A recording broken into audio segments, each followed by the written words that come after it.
Sri Satya Sai Lokaseva Gurukulam. Today we are going to see part 3 on origin and evolution of life and introduction to classification. The answer for the home assignment 2, the first question asked was differentiate homologous and analogous organ, right? So, I am putting it in the form of table, the homologous organ and analogous organ and its characters, how it differs, it is listed.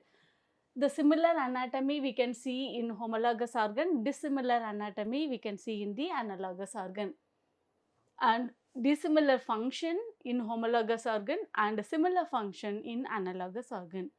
And in homologous organ, it is inherited from common ancestor, develops in related species, a result of divergent evolution, development as a result of adaptation to a different environment, finally an arm of a human, leg of a dog and a flipper in a whale are all examples of homologous evolution. Similarly, when you are talking about analogous, it is not inherited from ancestor, it is how different unrelated species have developed and it results of convergent evolution, the development as a result of adaptation in the similar environment these organisms are living. It is the wing of a bird, bat, insect, and then fins in penguin, fish, all are having analogous organs example. So, you can able to get the answers properly.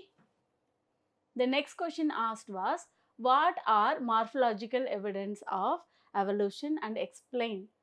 The comparative study of various organs in different group of organism is exhibiting a common feature is the example for is a explanation for morphological evidence, and the example is the heart of a vertebrate. We have seen the single chambered heart to a four chambered heart which is present in fish as it progresses in amphibia and a reptile, finally in the mammals, how the heart has become more complex. Here the homologous and analogous organ also you can consider vestigial organ, and the connecting link between the organism is also an example for the morphological evidence of evolution. Morphologically they have some kind of features which is common in the ancestor. The third question asked was, write a short note on Archaeopteryx. Archaeopteryx is a bird-like creature. It was showing both a reptilian feature and also the aves features. They are having a group of organism. They are fossil. Now, there is no living organism of Archaeopteryx is present. It is a connecting link between reptiles and birds. The characteristic feature of the Archaeopteryx is it is having a beak with teeth which is present, and it was having a feather which was covered all around the body, tail like a reptile. These are having feathers and wings they were having, and then that is having a finger like projection with the nails which was present at the end of the feathers. It had a finger-like projection at the end of the wings. These are some of the characteristic features of the Archaeopteryx. We will see what are the learning objective of today's class. The evidence of organic evolution, embryological evidence, paleontological evidence, molecular evidence we are going to study. What is embryology? Embryology is the study of development in the organism. From the fertilized egg, how the fetus have developed, how the organisms have developed. When you will study that, that is known as study in the embryology. In embryological evidence, we can see some of the evidences what we are getting from embryology which supports the principle of organic evolution. And the similar stages of development we can see in the organism. Fertilized egg started dividing, right? Very rapidly it is dividing. Immediately it will become 2 cell, then 4 cell, 8 cell and 16 cell stage. Then it will have a compaction, that is all the cells will come very close to each other. Then it will form the ball of cells will separate out each other, and it is forming a center cavity which is filled with a fluid, and it is known as blastocele. Now the organisms are becoming blastula. Then it will have 2 layers in the blastula stage, then the organism will become little more complex and we will get a 3-layer gastrula stage. So this is how all the organisms are developing. It is not only we can able to see in human, we can see in small organisms also. After whichever organism which is doing a sexual way of reproduction, you can able to see the similar kind of development from single cell to the fully grown young organism. We can able to see the same kind of development which is taking place. All the vertebrates starts their life as a single cell, and the single fertilized egg is known as zygote, and the zygote will keep dividing. In the life, it will have a two-layered blastula, then it will have a three-layered gastrula stage. You can see from a fish like gills also these organisms are having, which is also one of the important characteristic feature, how we can see an evidence which is present in the organism. Even in the womb of the mother, we will be surrounded with the watery fluid, right? So you can see that the amniotic fluid, how it is present. It is very much similar to that of the fish which is swimming in the pond or in the ocean, correct? So we are still having the similarity which was present in the ancestral form. When we are checking all the embryo, we cannot able to distinctly see which embryo belonging to which organism. When we will see the fully grown organism, then we can able to see it is a pig or it is a human or it is a fish or an amphibia, right? So we can able to see all the different characteristic feature, all are more or less same. When an embryo was given, you cannot distinctly see from morphological feature which belong to what organism. Here you can able to see in the human embryo, the tail is also present, right? So the tail is also one of the important evidence what we have seen as a vestigial organ, right? So you can see all those embryos are looking same. So series of development, when it is going, the complexity progresses, and then you can able to see they are belonging to different kind of organism at the end. This is an evidence of embryology. Then what is a paleontological evidence? The fossil record, when we are studying and we can able to see the similarity between the organism, then it is known as paleontological evidence. In the paleontology, here the hind limb of the bone of the horse is listed. The horse, it is presumed like it originated from a small dog-like organism, and the complexity keep increases. When we will see the development, we can see that Eohippus is the smallest organism. Eohippus developed into Mesohippus, then Meryhippus and Equus. Equus is today's horse.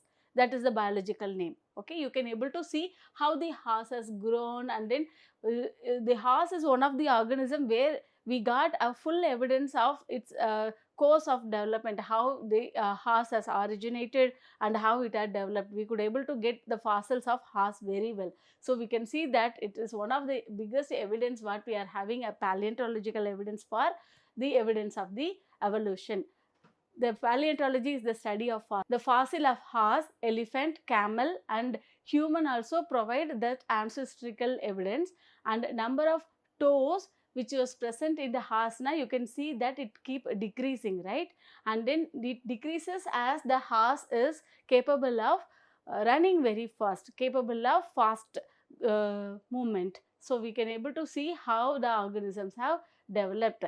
The size is also gradually it increased, right? It became little more little complex as the organisms have grown, and the teeth also adapted how to eat grass and then grind.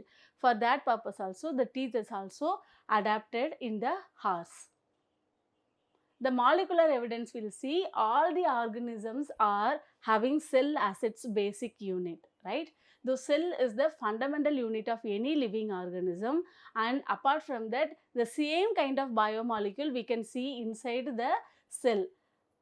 And one of the organelles inside the cell is ribosome, the cellular organelle, that is also universally we can able to see. Ribosome which is present in the bacteria, which is present in all the living organism, in prokaryote and eukaryote, in all the cells we can see that ribosomes are present.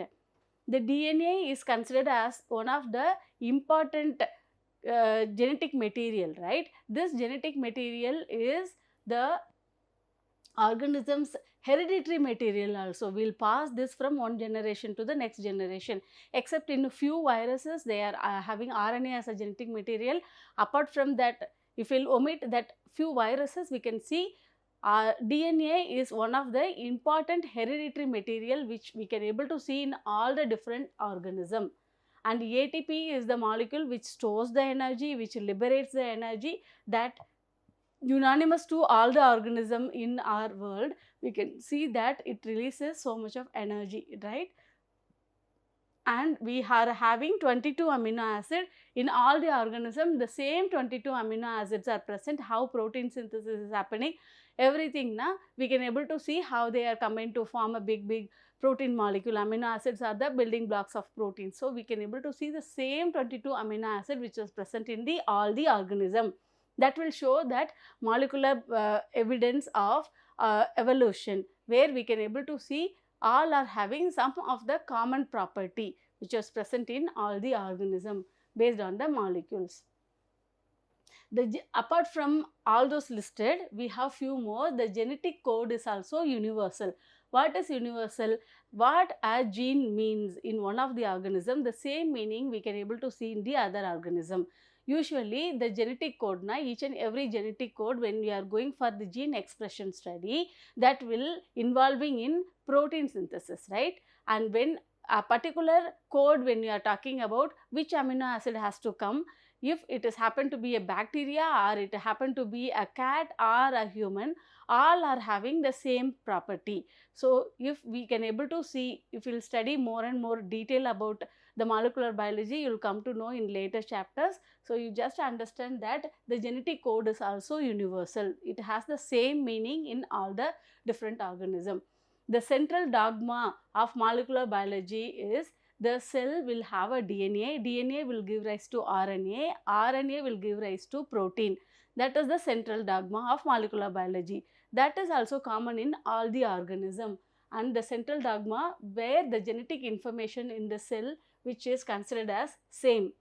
And the basic property of transcription and translation, DNA to RNA transcription and RNA to protein is known as translation. The process is more or less similar, we can able to see in the organism. Some of the sequences which is present as a promoter sequence. This promoter sequence we can able to see in the gene. Which gene has to get expressed and how much it has to express, everything is based on the promoter sequence what it is having. So the genes will have a promoter sequence which is known as Tata box, TATA, Tata box, and this is also present in unanimously in all the organism. If we have originated directly from somewhere else, right, then we cannot able to see that the same kind of characters present in all the different organisms which is present in our world, right. So these are some of the evidences we can get it from molecular biology, and that is how we can able to see that these organisms have a common ancestor. As a conclusion remark, we can see these organisms shares the common chemical characters which clearly shows that these organisms have originated from some relationship between the organism. In that, the example is human blood is having a protein which is morely similar, the protein part of the blood when you are considering, it is having more similarity to that of the chimpanzees. So that is one of the important evidence we can see. And only plant and some of the algae having chloroplast, all the other organisms they are having a divergent in evolution. The plant and animal got separated in a very early time itself. We can able to see that the plant have capacity to have a chlorophyll which is present inside, and this is because of the association with that of the photosynthetic bacteria in its cell, but that was not present in the animals. The similarity in the chemical constitution between the organisms is termed as the molecular homology or biochemical homology, that we can able to see from all the evidences the organisms are having the common ancestor. There is an evolutionary relationship which was established, that is the basic property of any of the systematics, that is how the organisms are classified. based on the systematics only, based on the evidences only, the organisms were systematically classified into different category. Okay, with that we have come to the home assignment 3. List out the evidence of organic evolution based on the organism development. Define vestigial organ. Which organ of man is homologous to the wing of the bird? It is a single word answer. Give examples from molecular biology which supports organic evolution. With that, we are coming to an end. Thank you for watching the video. Om Sri Sai Ram.